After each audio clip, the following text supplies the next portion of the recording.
flag that says that the highest per capita murder rates are in red states, Republican states. I mean, that would be, in my opinion, venal, crass, and not indicative of the common cause that we have in preventing crime.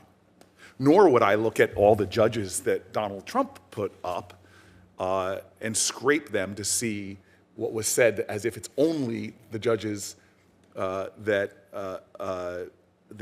are from one party that have, in any point in their lives, released somebody who's gone out and committed a crime. I worked with the Trump administration to pass incredible criminal justice reform that literally had thousands of people released from prison when we worked, sir, on your bill that corrected the failure to make retroactive the crack and powder cocaine situation. And less than 1%, I think, went out and recidivated.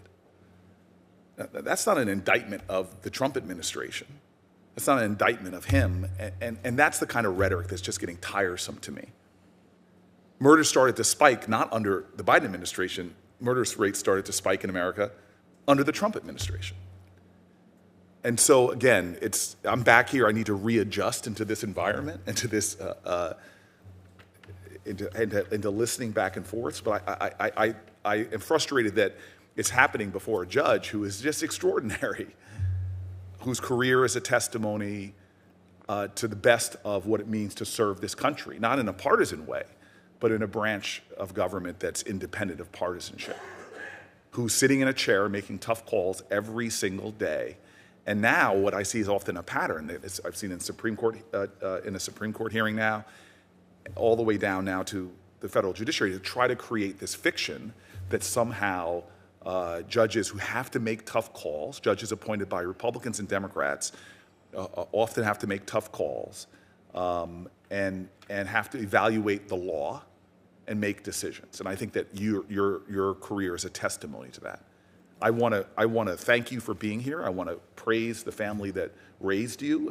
I want to celebrate your service and let you know that I'm looking forward to voting for you on the floor of the Senate. You will be confirmed, and it will be a great day for America. And so let me just end in the 30 seconds I have left and just asking you to say on the record your understanding of your role as a judge in the face of a nation that has more and more partisanship, it seems, a greater culture of contempt. You're coming forward, and I think your career is a testimony to that, with an understanding to the responsibilities of the judiciary. And you will hold on this circuit court position, which I'm confident you will have, a sacred obligation that you will fulfill. And I was wondering if you could just take my last seconds and affirm that to this committee that I don't think needs the affirmation, but I want to give you space to do so. Thank you, Senator. In any decision that I make, I consider the text of the Constitution. In my current role, I consider the South Carolina Constitution and the law that is before me. Senator, I take seriously the oath that I have taken to uphold and protect the Constitution of my state and of the United States of America. And not only do I hear your affirmation, but I am grateful for that commitment. This country needs more of that.